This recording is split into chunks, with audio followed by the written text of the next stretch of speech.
देहन तो बिजली रोशनी कोई ना है के जाई था तो कहथिन कि तुम्हारे पास है सब। वहाँ से हमारे बच्चे को कोई विकास नहीं बा। बिजली है न बत्ती है, यहाँ हम लोग अंधेरे मर रहे हैं, लालटेन की तरह जला रहे हैं। न सड़क है, कुछ नहीं है, हम लोग गरीब नहीं, न बाथरूम है, न हैंड पाइप है पीने का, यहाँ कोई संभावना नहीं है। साहब पहला तो परेशानी रोड पर मिले, चाहे हम गरीब के रोड पर हो जाई।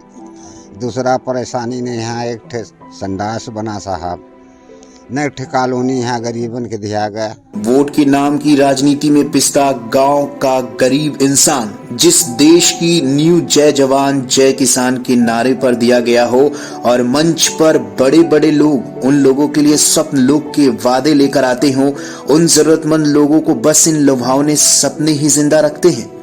ऐसा ही कुछ सपना लिए प्रयागराज के कुराव क्षेत्र का भगेसर एक छोटा सा गांव है, जहां पर मूलभूत सुविधाओं के लिए आज भी लोग जद्दोजहद करते हैं। साहब पहला तो परेशानी रोड पर मिले, चाहे हम गरीब के रोड पर हो जाई। दूसरा परेशानी ने यहाँ एक ठे संडास बना साहब, न एक ठे कॉलोनी यहाँ गरीबन के दिया गया। हमारे यहाँ लगाई मीटर साहब, न तार दिया गया, न बिजली दिया गया। जहाँ जा तो कहते चले चले तोहरे वहाँ महीना में जाए, तोहरे वहाँ महीना में जाए। 2 साल बीत गए साहब, कब भाव नहीं आए।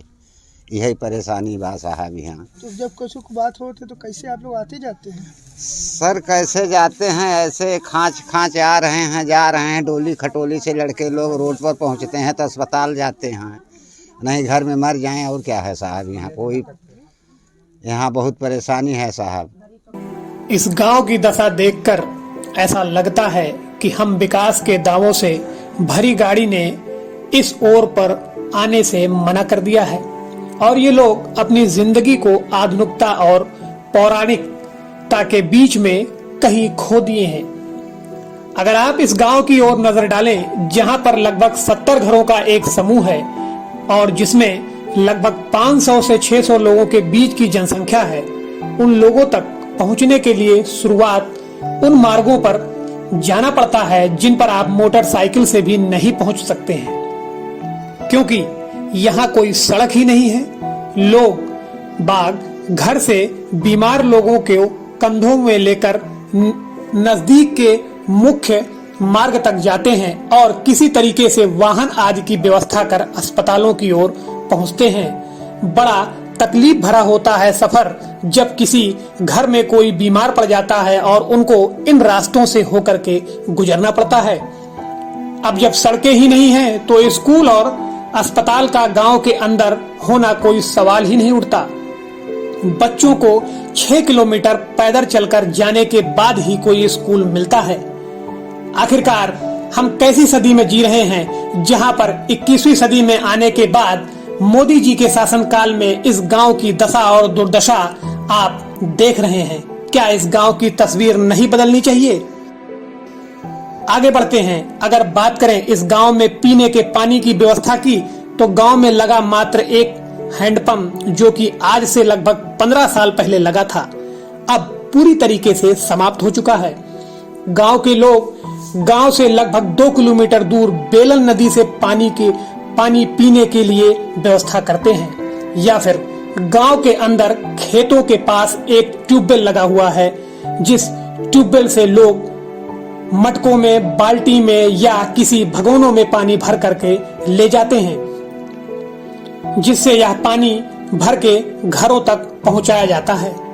अब बात करते हैं बिजली की, तो प्रिय बड़ा ही हास्यास्पद विषय है, क्योंकि गांव के लगभग 30 घरों में सौभाग्य योजना के तहत मीटर तो लगा दिए गए, लेकिन मुख्य सड़क से गांव तक कनेक्शन लाने के लिए बिजली विभाग प्रत्येक घर से 30,000 रुपए की मांग कर रहा है, जो कि इन झोपड़ियों में रहने वाले लोग नहीं दे सकते हैं। इसलिए इन्होंने मीटरों में ना तो केवल कनेक्शन दिया है और ना ही बिजली मिलती है तो है सिर्फ घरों में अंधेरा।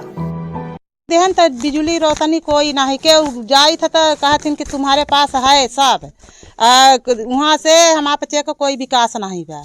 लैट्रिन बाथरूम के लिए किच्छु नहीं बात है, न बाथरूम न लाइटरी, कोई बात नहीं बा। किच्छु नहीं, न सड़क न घर न दुआर, वही कच्चे में बच्चे मरत है।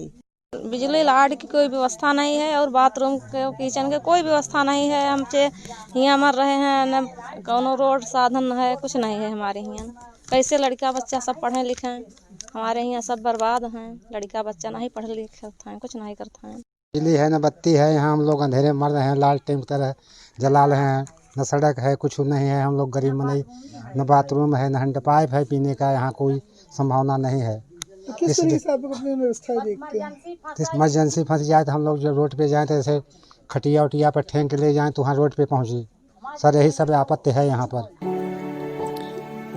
आंकड़ों की बात करें तो बिजली तो मिलती है, लेकिन जब सरकारी आंकड़ों के विश्लेषण किया गया तो यह ज्ञात हुआ कि प्रत्येक घर को पिछले 3 महीने में औसतन 200 यूनिट बिजली दी गई है और जिसका बिल 12 से 15 हजार रुपए का बना के इनको प्रेषित किया गया। तो बड़ा सवाल यहाँ पर ये उठता है कि आखिर 15 हजार रुपए का बिजली बिल अगर यहाँ पर आया तो वो बिजली का बिल गया कहाँ और इन घरों में आखिर आज भी चिराग क्यों जल रहे हैं? तो क्या शासन ने सिर्फ खाना पूर्ति की है 15 हजार रुपए भेजकर? अगर और समस्याओं की बात करें तो प्रधानमंत्री स्वच्छ भारत अभियान के तहत दिए जाने वाले शौचालय इस गांव से कोसों दूर हैं। आज भी यह अपने सभी दैनिक क्रिया और कर्म खेतों में ही जाकर के सुबह नित्य प्रतिदिन करते हैं। गांव में रहने वाली बबीता कुमारी नाम की छोटी सी बच्ची ने प्रधानमंत्री से निवेदन किया है कि अगर आप हमें सुविधाएं देंगे तो हम भी देश का नाम बहुत दूर तक ले जा सकते हैं। और सच्चाई यह भी है कि इस सुविधाओं से भी दूर की बात यहाँ पर इनको गीतकार के, इनको माफ कीजिएगा, दुत्कार के भगा दिया जाता है। हम सरकार से चाहते हैं कि हमारे यहाँ लाइट दे और सड़क दे, हम लोग पढ़ कर आगे बढ़े। यहाँ हम कीचड़ में मर रहे हैं हम लोग। तो क्या पढ़ने के लिए आप लोगों के बिजली की कोई व्यवस्था नहीं है? कुछ नहीं, हम लोग दिया से पढ़ते हैं। और आना जाना हो, कुछ करना तो कैसे करती हैं आप लोग? अगर कोई भी परेशान हो जाते हैं तो डोला खटोला से ले जाते हैं रोड पे। डोला खटोला से लेके जाती हो तो मतलब क्या, तो जैसे बहुत तबीयत खराब हो जाए, कुछ हो जाए, तब क्या करती हो आप लोग? मर जाए तो वहीं कीचड़ में मर कर पड़े रहे। फिलहाल हम आपको बता दें कि ये गांव की स्थिति है। 21वीं सदी में जिस हमारा देश चांद और मंगल पर जीवन ढूंढ रहा है, लेकिन धरातल पर तो स्थिति कुछ और ही दिखाई पड़ रही है। और आपको बता दें कि आज से कुछ वर्ष पहले यहाँ के जिलाधिकारी ने इस पूरे प्रयागराज को स्मार्ट सिटी के तहत ODF फ्री कर दिया था, लेकिन आज भी इस गांव में शौचालय, बिजली और पानी की व्यवस्था से कोसों दूर नजर आता दिखाई पड़ रहा है। आखिर शासन प्रशासन इसकी ओर कब सोचेगा? क्या इन गांवों में रहने वाले लोगों का आधार कार्ड और राशन कार्ड नहीं बना हुआ है? तो फिर ये क्यों सुविधाओं से वंचित हैं? इस ओर प्रशासन को जरूर ध्यान देना चाहिए। आपने देखा प्रयागराज जिले के कुरांव क्षेत्र में भगेसर गांव के लोग किस तरह से जीवन यापन कर रहे हैं। गांव के लोग बहुत दुखी हैं। गांव में न बिजली की व्यवस्था है, न पानी की व्यवस्था है, न यहाँ पे सड़क ही भी सही है। सवाल ये खड़ा होता है हमारे प्रयागराज जिले के हमारे जो जिला अधिकारी महोदय हैं, क्या ये गांव के लोग किसी और गोले में रहते हैं? क्या किसी आमिर खान को आना होगा और ये बताना होगा कि क्या ये गोले में इन गांव के लोगों के साथ कोई फिरकी ले रहा है? सवाल ये भी खड़ा होता है कि गांव के लोग आज के जमाने में पानी लेने बेलन नदी जाते हैं और बिजली की व्यवस्था बिल्कुल भी नहीं है। गांव वालों का ये भी कहना है कि बिजली का बिल 13,000 रुपए आ गया, जबकि आज तक हमने गांव में कभी बिजली ही नहीं देखी। ये भी एक बड़ा सवाल खड़ा होता है प्रशासन की तरफ से। और दूसरा सवाल ये उठता है कि गांव में सड़क की व्यवस्था नहीं है। ऐसे में कोई भी महिला गर्भवती हो और उसको अगर हॉस्पिटल ले जाया जाए तो क्या उसको हॉस्पिटल ले जाकर पहुंचाया जा सकता है? क्या दशा और दुर्दशा हो गई है इस गांव की।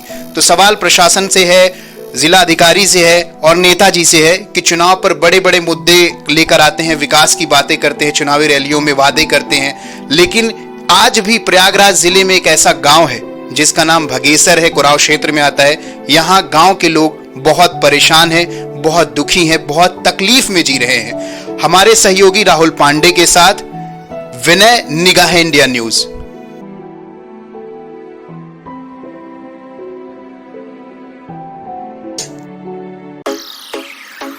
Subscribe now and press the bell icon given below to never miss any update from Nigahe India News.